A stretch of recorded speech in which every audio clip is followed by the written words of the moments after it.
So today on my design adventures, you get two special treats. One, I'm taking you to an art museum, so don't be worried, it's not boring. And two, you get to meet someone near and dear to my heart. So get excited.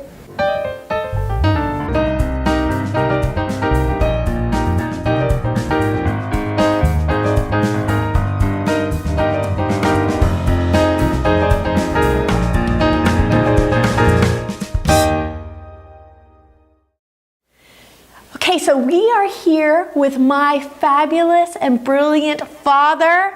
Don't you love that title? Yes, I do. Say hello to everyone. I'd like to welcome you all to St. Joseph, Missouri and the Albrecht-Kemper Museum of Art. I always joke, don't we look alike? If I go like this, we look the exact same, right? So here we are at my dad's art museum that he's the director.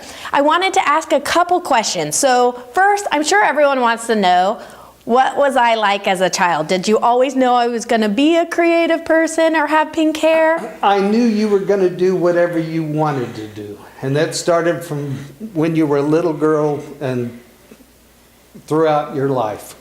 Yeah, I think my first art contest was when I was 3. I didn't have much hope, did I? Yes, you did. You always had hope. Well, and one of the things is, I remember when we had classes together, my father's done a bunch of school stuff, and one of his degrees, we had classes, and that was always crazy. But in this journey, we've always shared the love of art, right? Absolutely. No one ever wants to sit by us when we start talking about art. But okay, so Dad, we're talking to a bunch of designers out there. What do we tell them about why they should go to their local museum to visit it to find inspiration?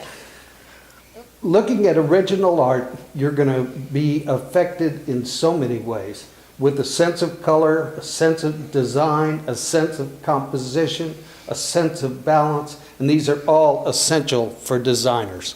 Ooh, that's a good answer, Dad. So, okay, I want to know, what inspiration do you find in the museum? Like, what is your favorite piece, or does that depend on what I'm asking about? I cannot limit myself to one favorite piece, because art is so different in so many ways. Like my favorite abstract piece is probably Afterglow in Mexico by the artist Wolf Kahn. My favorite realistic piece is it's called A Christmas Cove by Fitzhenry Lane. So he's an art nerd. See, because I go for like Butterfield, who is very well known in a sculptural piece.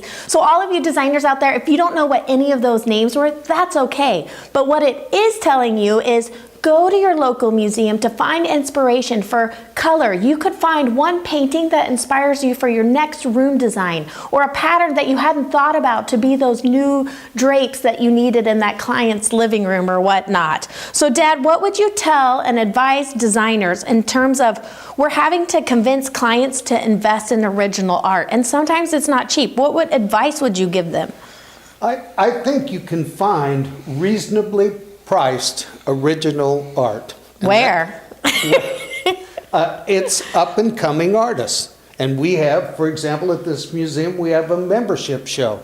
And these are people that have really not been discovered yet. And you can get, and I have bought many pieces from that show. So like my dad's kitchen, which took him 10 years to paint his cabinets when I told him. And I was right, wasn't I? You were right. But tell him about the collection that you have in just your kitchen. What is the artwork of? Well, I found out that I was collecting images that had pathways in them. So then I started doing it overtly rather than subconsciously. And so I have a kitchen full of pathways. And some are well-known people and some are not. So for all of you out there, whether your art museum has a local regional show, I know our local art institute has a starving artist sale with students. No matter what, there's always a way to find a way to incorporate art into your clients' homes. So don't be scared to convince them and take them out and have them get to know and build a relationship with art. We're pro art, aren't we? We absolutely are. So on that note, happy designing.